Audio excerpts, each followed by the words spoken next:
Método das caixas, galera. Não veja esse vídeo sem antes ver o anterior, beleza? Tô disparando os dois juntos aí. Amanhã solto um slidezinho. Eu não sei se esse nome é registrado, eu tô usando ele em vão. Se você não quiser me ouvir falando, entra lá no perfil da Luciana Seabra, que eu aprendi através dela. Então, assim, chega de falar o nome dela que eu não tô cobrando, então, terceira vez que eu falar, eu vou começar a cobrar. O que é o método das caixas, né? É uma forma, a nossa cabeça é bem cartesiana, é uma forma de você separar para onde vai o teu dinheiro, tá? Então eu vou falando passo a passo pro cara que está começando ou o cara que já tem uma grana, sei lá, 500 mil livre e não sei o que fazer com essa grana, tá? É o formato de alocação, como eu falei, de um investidor moderado, beleza? Pegando ali a média de alocação, né, das corretoras, de perfil, suitability e tudo mais, eu fiz uma faixinha aqui. Vamos lá. Primeira caixa. Número 1. Qual é? Quem me acompanha já sabe qual é, né? Reserva de emergência. O que é? A minha, que eu sou mais arrojado, 3 vezes gastos mensais, ok? O cara que é autônomo, o cara que tem filho, sei lá, puta responsabilidade, corre risco de perder o emprego, 12 vezes, tá? 12 vezes. Então, de 3 a 12, depende da tua idade, do teu perfil e tudo mais. O que você vai investir isso aqui, cara? Reserva de emergência é pós-fixado, tá? É Selic pós-fixado. Pode ser um título público Selic, pode ser um fundo DI, pode ser um CDB com liquidez diária 100% da Selic, pode ser no conta, pode ser o que for, pode até ser poupança, o nego vai me matar, mas assim, pode até ser poupança, mas você sabe que você está rendendo menos do que um fundo DI. Por quê, tá, gente? Porque o pós é muito importante ter esse nome Selic, DI, alguma coisa. Você pega um fundo pré, ou um tesouro inflação, e a taxa nossa de juros começa a subir, você perde 40% no ano, tá bom? Então, reserva de emergência é renda fixa pós-fixada. Botou isso na cabeça, show de bola. Vou deixar aqui para vocês verem. Passada a reserva de emergência, a gente começa a criar a carteira de investimento como um todo. Então a reserva é apartada completamente, beleza? Feita a tua reserva, primeiro, aporte pra caramba. Olha, eu comecei a investir R$1.000, tudo em reserva. Encheu essa caixinha aqui, essa bolinha, sei lá, meu gasto é de R$3.000 por mês, vezes 3, 9 mil. Até você completar R$9.000, você vai investir em renda fixa pós. Acabou, entendeu? Isso não é uma recomendação, é teoria. Passando para outra caixinha chamada renda fixa. Aqui a conversa começa a mudar de nome, porque você vai precisar ter um investidor moderado de 30% a 35% em renda fixa, tá? O moderado. Se o cara for muito conservador, esse percentual aqui aumenta e o variável multimercado diminui. Aqui você pode ter tanto fundos de inflação, fundos pré, fundos barra título, você pode ter fundos pós, tudo mais. Assim, eu prefiro deixar tudo na renda fixa pós, e quando eu falar dos multimercado, eu prefiro muito mais entregar meu dinheiro para o gestor e ele entrar no inflação e no pré quando ele achar que deve, do que eu sentar em cima desse negócio aqui e perder a mão e perder dinheiro não saber por quê. Então, aqui eu só teria renda fixa pós e talvez um crédito privado, tá?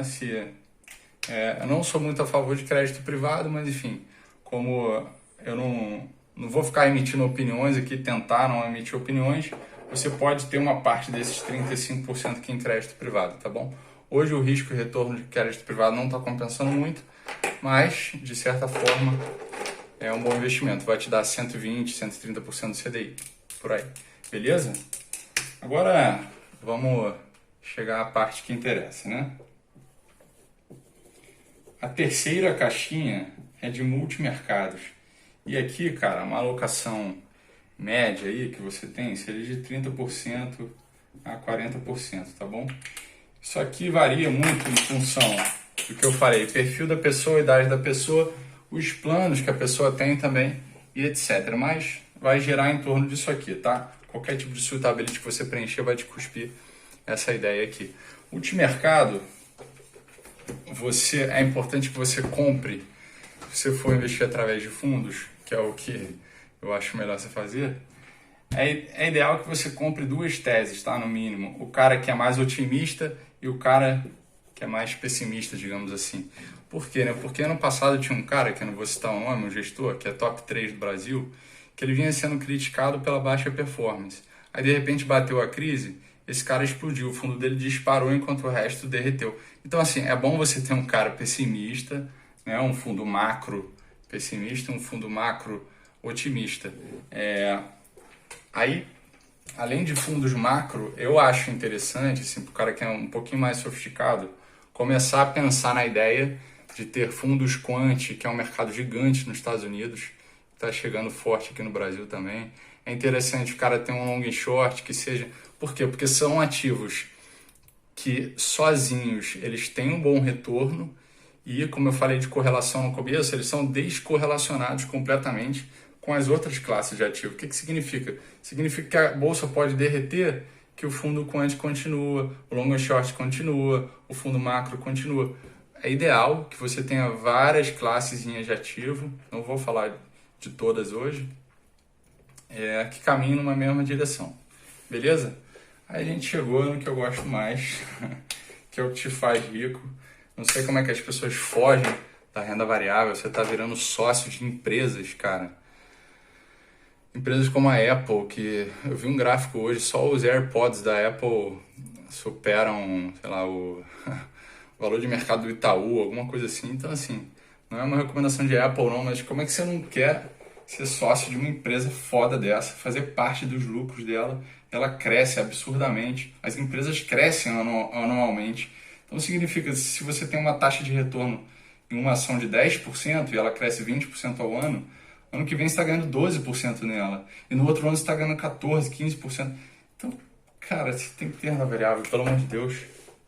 Se você tem medo, não quer entrar, sei lá, cara, você tem que botar o pé nisso. Tem que botar pelo menos 1%, entendeu? Bota 1% do teu patrimônio. Eu tenho 10 mil, bota R$100 em renda variável. Vê como é que aquilo se comporta. Vê se você tem estômago. Vê o porquê de você estar entrando naquilo e você vai tomando gosto e falando, cara, isso aqui de fato salva vidas, ok? Uma alocação interessante para o moderado de 20% a 30%. Isso aí você vai medir de acordo com o teu estômago.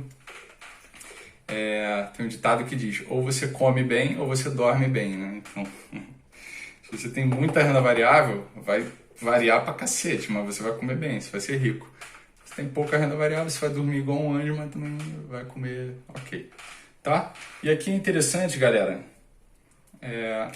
engraçado porque as pessoas ficam falando, próxima Magalu, devo ou não investir em IRBR, Oi, Vevar, essas porra. Assim, isso é um negócio tão pequeno, faz parte desse pequenininho aqui, ó, desse emaranhado de coisas que eu tô falando, a renda variável é desse tamaninho aqui. Então, se você quer fazer uma carteira de ações, faça uma carteira de ações, mas que ela tenha de 10 a 15 ativos, 20 ativos, faça uma diversificação setorial, faça uma diversificação geográfica, tenha ativos lá no exterior também. E, cara, trate de estudar e pensar por que você está entrando nesses ativos, né? Ou então só paga uma casa de research para a gente te entregar por R$10 uma carteira foda de ações, tá? Agora, se você é um investidor via fundos, né, como eu já falei que é o melhor dos cenários para quem está começando, cara, o interessante é que você também diversifique dentro da renda variável, porque tem vários tipos de fundos de renda variável. Você tem small caps, você tem o chamado LB, long biased, que é o cara que compra e pode entrar vendido também.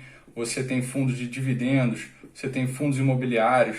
Então, isso é uma sequência de coisas, cara, um bando de ativos que você pode ter dentro dessa classe de ativos de renda variável, entendeu? Então, é isso. Escolhe os teus percentuais, escolhe bem os fundos que estão aqui dentro, escolhe as ações / fundos que estão aqui dentro e corre pro abraço. Está faltando uma caixa, tá? Que eu vou explicar aqui no final. Léo, como é que eu faço uma alocação fodona dessa? Aí você vai precisar de um assessor ou de um research, é o que eu tô falando. Sozinho, dá para chegar lá? Dá, mas é mais difícil. Beleza? Acabaram as cores, então vou pintar de preto a caixinha de proteção, que é o que falta. Protection. PROT. 5% a 7,5% em geral. Você vai vendo que vai ficando bem a cara lá do Ray Dalio, tá? Então, assim, isso aqui não é uma recomendação, é só uma foto do que os grandes caras em geral fazem. Vai ser em ouro, dólar, ativos globais, beleza? Global. Então, o que significa isso? Tem um ativo que é correlacionado negativamente com a renda variável. Quando a variável cair, você tem um ativo que subiu, você pode vender para entrar na variável. Na bacia das almas, melhor dos cenários, tá bom? Bate um printão aí, é isso.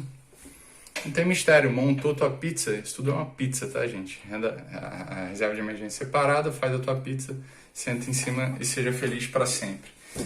E uma coisa interessante do cara que é sofisticado, por exemplo, ele não compra um fundo cambial, né, aqui no Brasil. Ele simplesmente pode comprar uma renda fixa lá fora, por exemplo.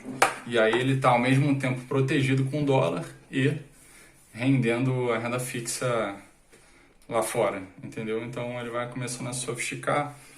Aí, por último, tem uma estratégia do Nassim Taleb, que é o Barbell Strategy, que é o seguinte: você tem que botar muito capital em pouco risco e pouco capital em muito risco. Ou seja, você pode até fazer uma alocaçãozinha padrão dessa, só que você pode jogar 1%, 0,5% ali em criptomoedas, em uma startupzinha, numa small cap mais foda, num fundo de private equity, enfim. Aí já entro mais na sofisticação da coisa. Acho que eu passei o recado. Segundo o que dizem por aí, a diversificação é o último almoço grátis, né, cara? Então, como é que você tem pouco risco e muito retorno? Dessa forma. Beleza? Acho que era isso que eu tinha para falar. Amanhã eu disparo o slidezinho. Dúvidas, perguntas, recomendações não é comigo. Eu só ensino e troco ideia pelo direct. Tá bom? Um abraço.